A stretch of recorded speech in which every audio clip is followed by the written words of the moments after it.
naman, maglalagay ako ng bato. Titignan ko kung lulubog silang lahat. Hala! Nawala silang lahat! Lumubog!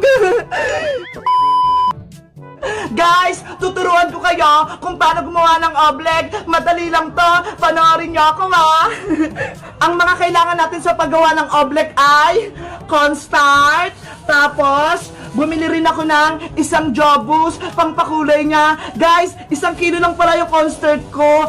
60 pesos ang kilo. Tapos syempre, kailangan natin ng tubig para makagawa tayo ng oblek. Ang unang step, ibubuhos ang 1 tabong tubig sa planggana.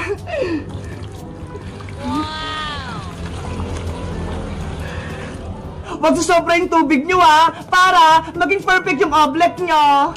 Ang susunod naman ay ang ating pangpakulay.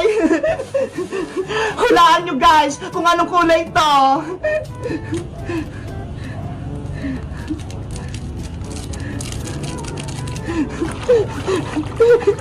Charan! Kulay orange to! Diba? Ang ganda! Kahapon, kulay pink yung ginawa namin ni Princess. Ngayon, kulay orange naman. At ang huli nating ilalagay ang cornstarch.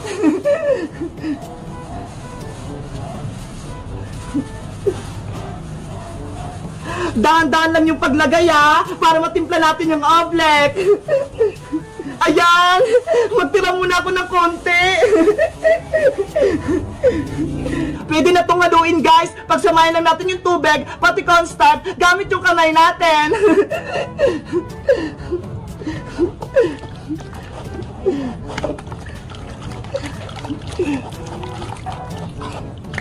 Dapat matunaw lahat ng cornstarch, pati sa ilalim. Oh no! Hala! Matubig ata itong gawa ko. Lalagyan ko pa nga ng cornstarch.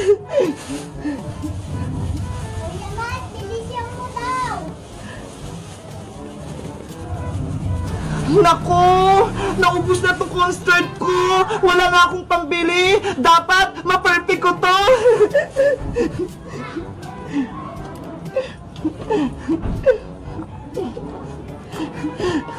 Ayan! Parang nararamdaman ko na perfect to! Big Bird, manood ka sa akin, ha! Para sa susunod, alam mo na yung paggawa!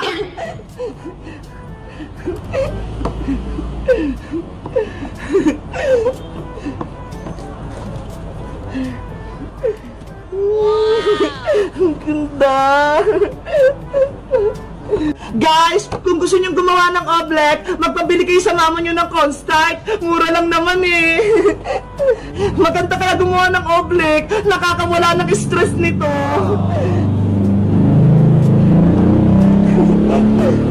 Eventually, okay na ito tong oblek ko. Malapot na. Susubukan ko nga suntukin. Ayun, hindi lumubog yung kamay ko. Ang galing. Nakagawa ko ng oblek. Perfect na perfect. Guys, may experiment ako. Mamartilihin ko yung oblek. Titignan ko kung lulubog yung martilyo.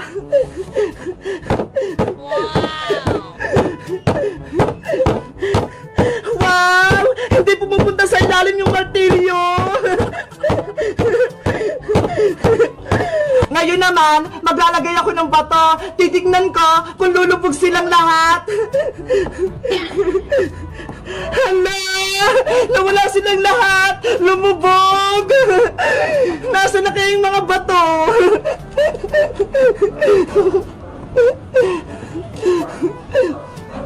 Ito! Guys, ang huling challenge naman, aapakan ko to. Titignan ko kung perfect talaga yung oblek natin. 1, 2, 3, talon! Wow! Hindi ako lumulubog! Ang galing! Perfect yung oblek ko! Hindi talaga lumulubog yung paa ko! Perfect na perfect yung oblek ko!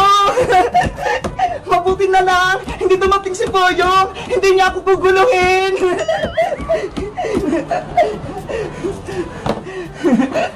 Kayo guys, nakagawa na rin ba kayo nitong oblek? Kung hindi pa, subukan nyo rin. Sundan nyo lang tong video ko kung paano gumawa.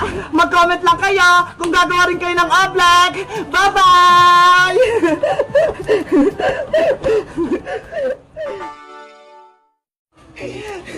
Ayan, malapit ang maayos yung tindahan kong maliit. Itong candy, dito. Itong mga chichirya dito. Sana maraming bumili. Ano ba yan? Kanina pa ako dito nagtitinda. Kaso, wala man lang bumibili kahit isa.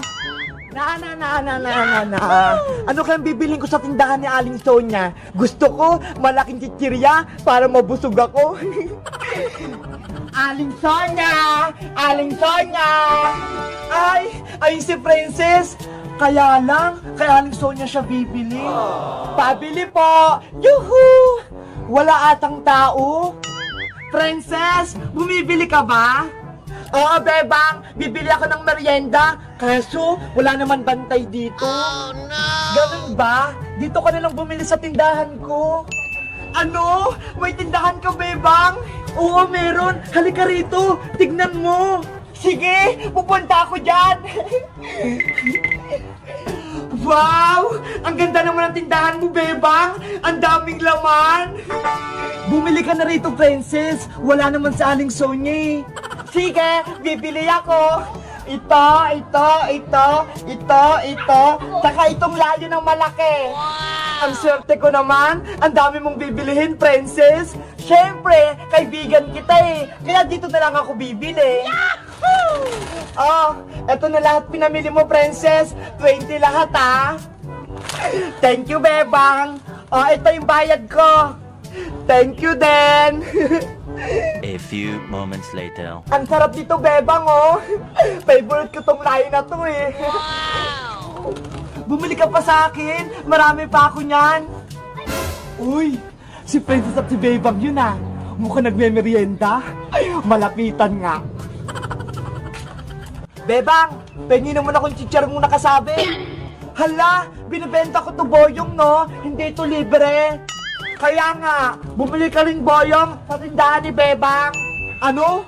Tindahan yan? Eh, ang liit-liit, puro chichirya lang naman yung laman. Kahit maliit itong tindahan ko, kapag kumita ako ng malaki, bibili ako ng pangbigas namin ni nanay. Kung di mo ko bibigyan, isusumbong na lang kita kay Aling Sonia. Kinakalaban mo pa yung tindahan niya, ha? Huwag ka naman ganyan kay Bebang. Kawawa naman siya kung papagalitan siya ni Aling Sonia. O ano, bigyan mo na ako. O baka naman gusto mong isumbong kita kay Aling Sonia. Hindi pwede, boyong. Manilugi itong tindahan ko. Ayaw niyong magbigay, ha? Aling Sonia! Lagot! Magtutupo nga si Boyong, bebang! Oh, no! Si Boyong talaga, pasaway! Aling Sonia! O Boyong, ano yon? Bakit ka sumisigaw? Si Bebang po, kinakalaban na yung tindahan nyo. Nagtitinda na rin siya dun, oh, sa may tapat nila. Ano?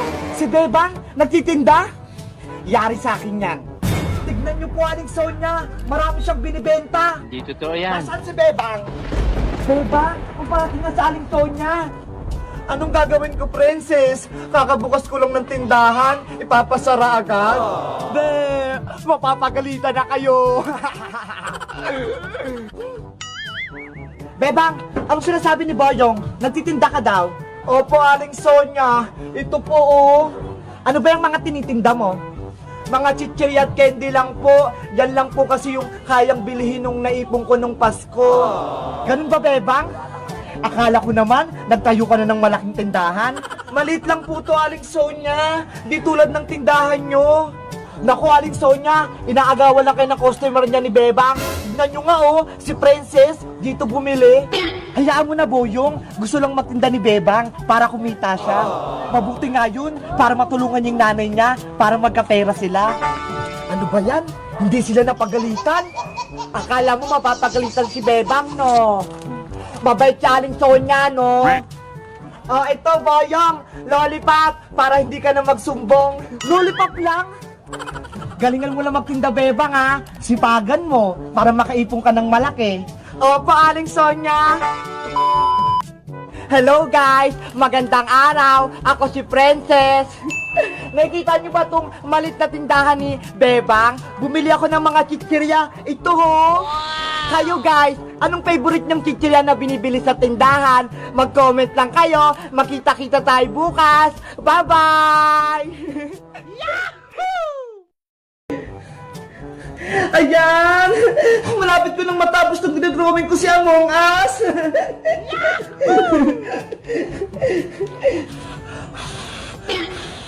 Beba! Gutom na ako! Gusto ko nang kumain! Huy, Princess! Hindi mo pa nga natatapos yung assignment mo eh! Tapos pagkain agad yung iniisip mo! Pero Beba, gusto ko na magmerienda. Nanghihina na yung katawan ko. Tignan mo nga oh. Hindi ko na madrawing si Among Us. Bahala ka. Basta ako, tatapusin ko muna itong pinagagawa ni Teacher Magda. Kumain na kasi muna tayo, Beba. Mamaya na yung assignment na yan. Eh paano? Wala namang pagkain dito sa bahay eh. Anong kakainin natin? Ano ba yan? Gutom na gutom pa naman ako! Taho! Bumili na kayo ng taho! Wow! Uy, Bebang! Naririnig mo ba yon? May nagtitinda ng taho sa kalsada! Tahong kayo dyan! Masarap to! Taho! Ayo nga no! Tara! Bumili mo na tayo ng taho, Princess! Gusto ko rin yun! Kukunin natin itong mga baso, lalagarin ng taho. Eto sa isa, Pepa nga. Mamaya ka na assignment ha. Bibili muna kami ng taho ni Princess.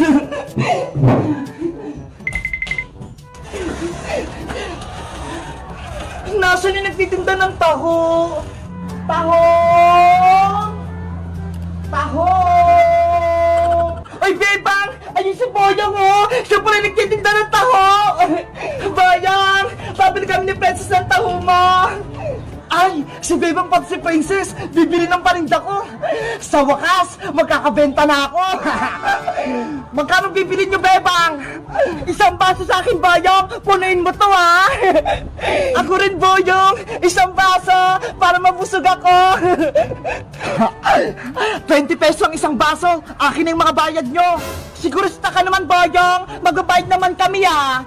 Akin na, Princess! Baka sabi mo utang eh! Tapos hindi ka magbayad! Eto na yung bayad ko! Eto naman yung bayad ko! Yahoo! May 40 pesos na ako! Sigurado yung masarap yung taho mo, Boyong, ha? Dapat mainit-init pa yan! Oo naman! Isang baso kay Bebang, isang baso kay Princess!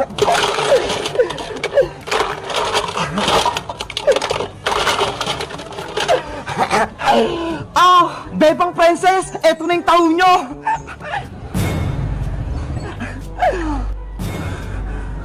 Hala, Boyong! Ano to?